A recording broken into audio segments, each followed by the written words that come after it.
السلام علیکم ورحمۃ اللہ وبرکاتہ۔ اللہم ٹی وی چینل پر آنے والے تمام دیکھنے اور سننے والوں کو خوش آمدید۔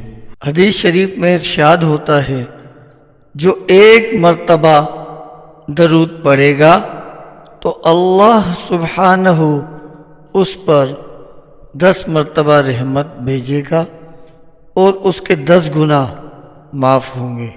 اعوذ باللہ من الشیطان الرجیم، بسم اللہ الرحمن الرحیم۔ اللہم صل علی محمد وعلی آل محمد كما صليت على إبراهيم وعلى آل إبراهيم إنك حميد مجيد۔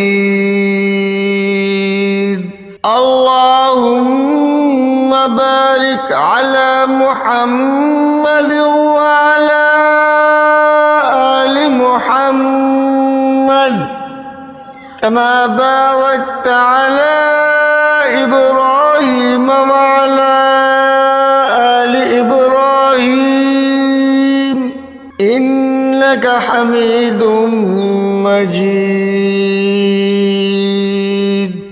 ایک نوجوان کے قبول اسلام کا ایمان افروز واقعہ۔ آج جو سبق آموز واقعہ پیش کیا جا رہا ہے وہ خود صاحب واقعے کی زبانی نقل شدہ ہے۔ ملاحظہ فرمائیے، میں 1922 میں ضلع جہلم کے ایک دور افتہ گاؤں میانی میں ایک ہندو خاندان میں پیدا ہوا۔ والدین نے میرا نام کرشن لال تجویز کیا۔ میرے خاندان کے تمام افراد سناتن دہری عقائد کے مالک تھے اور شروع میں میرا میلان طبع بھی انہی عقائد و نظریات کی طرف تھا، لیکن جب 8ویں جماعت میں پہنچا تو میرا رجحان خود بخود دین اسلام کی طرف ہونے لگا۔ اسی اثنا میں بوچھال قلعہ ضلع جہلم کے ایک عالم دین مولانا عبدالرؤف صاحب سے میری ملاقات ہوئی۔ انہوں نے متعدد نشستوں میں مجھ پر اسلام کی حقانیت واضح کی۔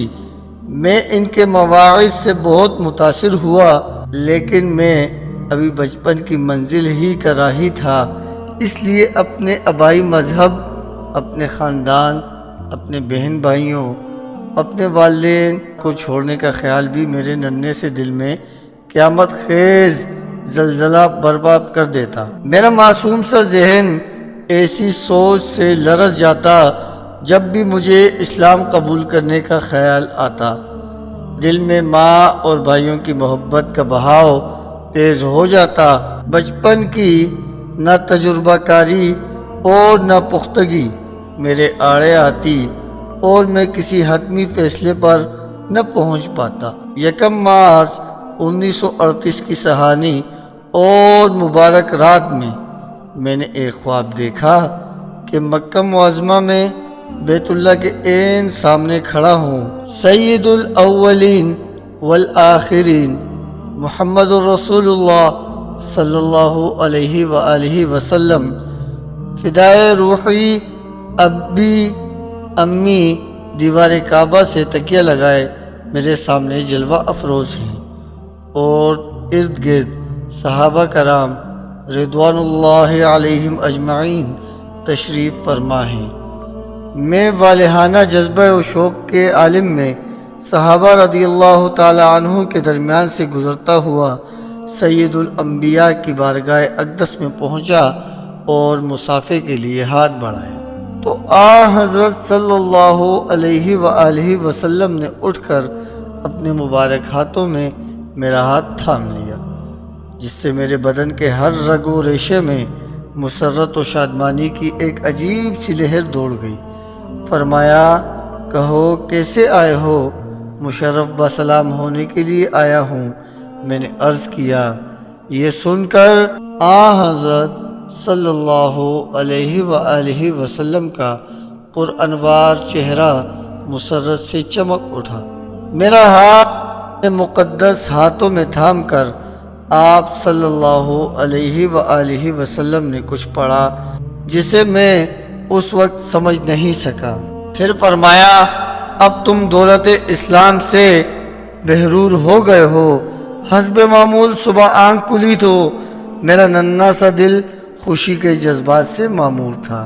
جب والدہ محترمہ کے پاس بیٹھ کر کھانا کھانے لگا تو انہوں نے مجھ سے خلاف معمول اس قدر خوش نظر آنے کی وجہ پوچھی۔ میں اس بات کو ٹال گیا۔ اسکول کے اوقات میں مولانا عبدالرؤف صاحب سے مل کر انہیں جب رات کا پرلطف خواب سنایا تو انہوں نے فرمایا، روزانہ سوتے وقت اللہ تعالیٰ سے ہدایت کی دعا کیا کرو۔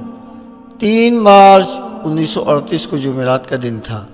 میں رات کو حسب معمول سو رہا تھا کہ خواب میں یوں محسوس ہوا جیسے اسکول بند ہونے پر میں میانی کے تمام طلبہ کے ساتھ گھر آ رہا ہوں۔ راستے میں ایک قومی ہیکل دیو قامت اور کری المنظر شخص کھڑا ہے جسے دیکھ کر ہم سب پر لذت طاری ہو گیا۔ میں نے اپنے ساتھیوں سے کہا، یہ دجال ہے۔ ہم میں سے جس سے بھی یہ پوچھے کہ تم کس کے بندے ہو، وہ یہی جواب دے کہ میں اللہ کا بندہ ہوں۔ پھر وہ میرے ساتھیوں سے فرداً سوال کرنے لگا اور جو طالب علم اس کی مرضی کے مطابق جواب دیتا اسے قسم کے کھانے، مزے کے پھل اور طرح کے کھلونے دیتا، اور جو اس کی بات نہ مانتا اس کو موت کے گھاٹ اتار دیتا۔ آخر میں جب میری باری آئی تو اس نے پوچھا، کس کے بندے ہو؟ اللہ تعالیٰ کا بندہ ہوں، میں نے ڈرتے جواب دیا۔ یہ سنتے ہی اس نے میرے اس زور سے گھونسا رسید کیا کہ میں کئی گز دور جا گرا اور رونے لگا۔ دجال نے تحکمانہ لہجے میں آواز دیتے ہوئے کہا، ادھر آؤ۔ میں ڈرتا کانپتا ادھر چلا ہی تھا، میرے کانوں میں حضور نبی اکرم صلی اللہ علیہ وآلہ وسلم کی شیریں آواز پڑی، پہلے میرے پاس آؤ۔ آپ کو دیکھ کر مجھے تعجب ہوا کہ ابھی 2 دن پہلے تو میں نے آپ صلی اللہ علیہ وآلہ وسلم کو مکہ مکرمہ میں دیکھا تھا، آج یہاں کیسے تشریف لائے؟ میں دجال کی سخت مار کی وجہ سے روتا ہوا حضرت صلی اللہ علیہ وآلہ وسلم کی بارگاہ عالی میں پہنچا۔ آپ صلی اللہ علیہ وآلہ وسلم نے میری کمر پر دست و شفقت پھیرتے ہوئے فرمایا، دیکھو میں صرف تمہاری خاطر یہاں آیا ہوں، دجال کی بات ہرگز نہ ماننا، میں تمہارے لیے دعا کر رہا ہوں، اللہ تعالیٰ نے چاہا تو تم ناکامی کا منہ نہیں دیکھو گے۔ یہ ارشاد فرما کر آپ صلی اللہ علیہ وآلہ وسلم جب تشریف لے گئے تو میں دجال کے پاس پہنچا۔ اس نے پھر وہی سوال دہرایا اور میں نے بھی حسب سابق وہی جواب دے دیا۔ اس پر وہ مارے غضب کے لال پیلا ہو گیا اور اس نے جب جلا کر میرے منہ پر تھپڑ مارنے کے لیے ہاتھ بڑھایا تو مارے دہشت کے میری چیخ نکل گئی اور اس کے ساتھ ہی میری آنکھ کھل گئی اور پھر صبح تک مجھے نیند نہ آ سکی۔ میں نے فیصلہ کر لیا کہ آج بچھال قلعہ پہنچ کر قبول اسلام کا اعلان کر دوں گا۔ والدہ محترمہ نے جب صبح کو کھانا تیار کیا تو میں نے ان کے پاس بیٹھ کر کھایا۔ اس وقت دل میں جذبات کا تلاطم برپا تھا، جانتا تھا کہ آج ہمیشہ کے لیے ماں اور بھائیوں سے جدا ہو رہا ہوں۔ پھر اس گھر میں جہاں زندگی کی کئی بہاریں دیکھی ہیں شاید ہی قدم رکھنا نصیب ہو۔ بھائیوں کی محبت و شفقت نے مجھے مجبور کیا تو بہانے میں نے ان کے سر پر ہاتھ پھیر کر دل کو تسکین دی۔ اسی طرح ہیلے بہانے سے پیاری ماں کے قدم چھو کر ہدیہ و عقیدت احترام پیش کیا۔ کھانے سے فارغ ہوا تو بستہ اٹھایا اور اپنے گھر، تینوں بھائیوں اور محترمہ والدہ کی طرف حسرت بھری نگاہ ڈالی اور پرنم آنکھوں سے میں اپنے آبائی گھر سے رخصت ہو گیا۔ 14 مارچ 1948 کو جمعے کا مبارک دن اور محرم کی پہلی تاریخ تھی۔ میں دوپہر کے وقت تیار ہو کر سیدھا مسجد میں داخل ہوا۔ مولانا عبدالرؤف صاحب کے ہاتھ پر مشرف با سلام ہوا اور غازی احمد نام تجویز ہوا۔ میرے اسلام لانے کی اطلاع جب گھر پہنچی تو کوہرام سمجھ گیا، سب نے رونا پیٹنا شروع کر دیا۔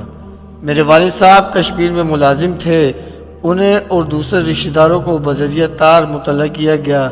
ابھی 3-4 روز بھی گزرنے نہ پائے تھے کہ والد صاحب نے دوسرے رشتہ داروں سے مل کر مولانا عبدالرؤف اور ملک محمد طفیل ہیڈ ماسٹر پر مقدمہ دائر کر دیا کہ انہوں نے ہمارے نابالغ بچے کو ترغیب و ترہیب سے زبردستی مسلمان بنا لیا ہے۔ ایس ڈی ایم کی عدالت میں مقدمہ پیش ہوا۔ ایک طرف والد محترم اور متعدد ہندو رشتہ دار تھے اور دوسری طرف میں اور ہزاروں کی تعداد میں مسلمان۔ عدالت میں میرے بیان ہوئے۔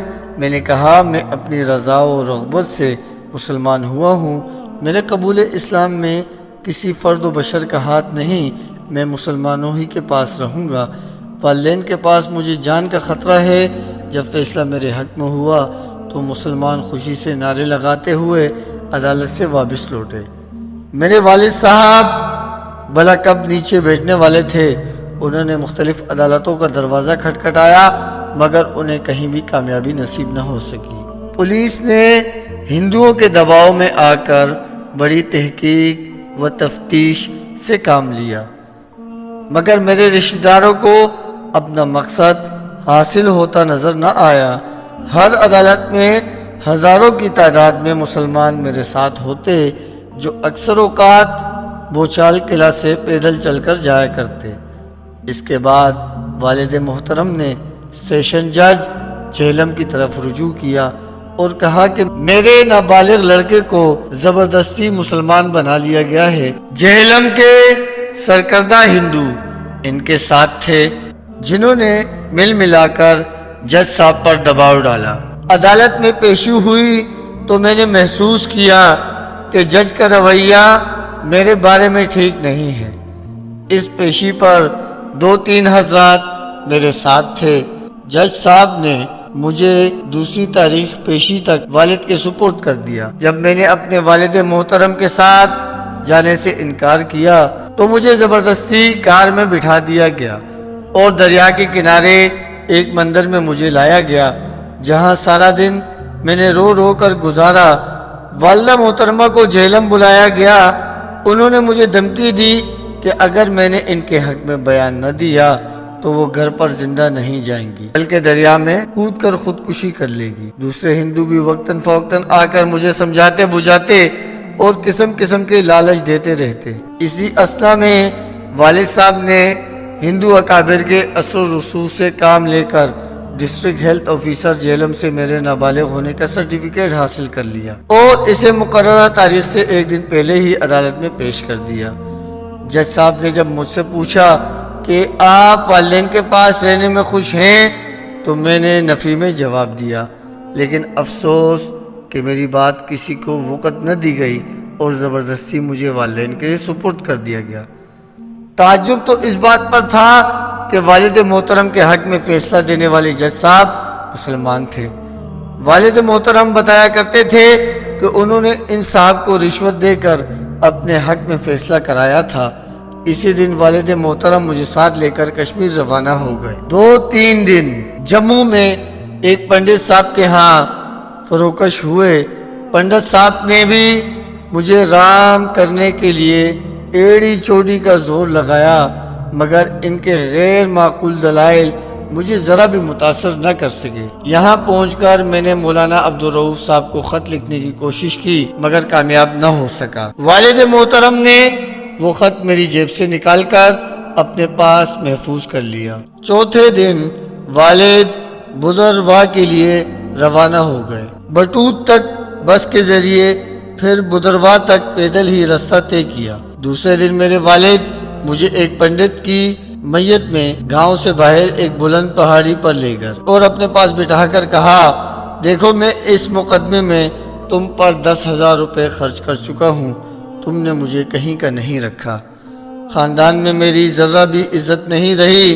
یہ کہا اور میرے والد کے آنکھوں میں آنسو تیرنے لگے۔ میں نے اپنی زندگی میں شاید پہلی اور آخری بار ہی والد کے آنکھوں میں اس طرح آنسو دیکھے تھے، میرا دل پسیج گیا مگر مان سہارا دیا، اور حضور نبی کریم صلی اللہ علیہ وآلہ وسلم کی زیارت کے وہ تمام حالات میری آنکھوں کے سامنے پھرنے لگے۔ میں نے اپنے والد محترم کی خدمت میں عرض کیا کہ مجھے آپ کی پریشانیوں اور تکلیف کا احساس ہے، آپ نے میرے لیے بہت کچھ کیا مگر میں دل کے ہاتھوں مجبور ہوں، میرا دل ترک اسلام کا تصور تک بھی نہیں کر سکتا، اگر آپ مجھے اسلام پر قائم رہنے کی اجازت مرحمت فرما دیں تو تمام عمر آپ کی غلامی میں بسر کر دوں گا۔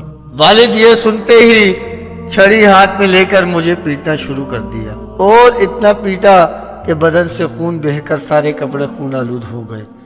اس پر بھی والد محترم کو نہ رحم آیا اور ان کے ہاتھ کی حرکت میں کمی آئی، میں آدھا مرا ہو کر بھی مار کھاتا رہا۔ آخر جب دل کا غبار اچھی طرح نکال چکے تو پنڈت سے مخاطب ہو کر کہنے لگے، کیوں نہ میں اسے دریا میں دھکیل لوں، شاید اس طرح کلنک کا یہ ٹیکا میرے ماتھے سے اتر جائے۔ پہاڑی کی دامن میں بڑھتا ہوا دریا میرے سامنے تھا، اپنی موت کے خوف سے میں لرز گیا، مگر اللہ تعالیٰ کا لاکھ لاکھ شکر ہے کہ اس نے میرے پائے ثابت میں لغزش نہ آنے دی، اور میرے دل میں یہ خیال بار بار بڑھنے لگا کہ اگر والد مکرم نے مجھے دریا میں پھینکا تو میں اپنے پیارے نبی صلی اللہ علیہ وآلہ وسلم کی بارگاہ اقدس میں حاضر ہو کر عرض کروں گا، میرے آقا آپ نے مجھے اسلام کی جو دولت بخشی تھی میں اس کو صحیح و سالم لے کر حاضر ہو گیا ہوں۔ پنڈت صاحب جو ہمارے خوف کے کانپ رہے تھے، والد محترم سے کہا، بچہ ہے بڑا ہو کر سنبھل جائے گا، آپ کوئی سخت اقدام نہ کریں۔ والد صاحب نے اس کی بات مان لی اور مجھے ساتھ لے کر چپ چاپ گھر کی راہ لی۔ گھر پہنچ کر والد نے خود میری مرہم پٹی کی، چھڑی کی مار اور بوٹوں کی ان گنت ٹھوکروں سے جسم کا رواں رواں زخمی تھا، حتیٰ کہ ناک، منہ اور آنکھیں تک متورم تھیں۔ تقریباً ہفتہ بھر بستر ہی پر پرواز رہا، پھر والد محترم نے مجھے بھدرواہ ہائی اسکول میں داخل کروا دیا۔ میں نے ہندو لڑکوں کی نگرانی میں روز اسکول آنے جانے لگا۔ مسلمان طلبہ کو میرے ساتھ بات کرنے کی اجازت نہ تھی، ہندو لڑکے ہی نہیں ہندو اساتذہ بھی مجھے نفرت کی نگاہ سے دیکھتے تھے۔ یہ اسکول میرے لیے جہنم سے کم اذیت ناک نہ تھا۔ آخرکار میں نے دوست محمد نامی ہم جماعت سے تعلقات بڑھائے اور اس کے توسط سے مولانا عبدالرؤف صاحب کو خط لکھا اور بتایا کہ میں بفضل اللہ تعالیٰ اسلام پر قائم ہوں، حضور نبی اکرم صلی اللہ علیہ وآلہ وسلم کی دعاؤں کی برکت ہے کہ مجھے کوئی جسمانی تکلیف اسلام سے برگشتہ نہیں کر سکی۔ مولانا نے خط ملتے ہی قصبے کے سارے لوگوں کو جمع کر کے ان سے پوچھا، کوئی ہے جو جان پر کھیل کر ایک مسلمان کو کافروں کے عذاب سے چھٹکارا دلائے؟ اس پر ایک غریب لیکن جذبہ شہادت سے سرشار شخص اٹھا اور اس نے اس خدمت کے لیے اپنے آپ کو پیش کیا۔ اس کا نام جان محمد تھا۔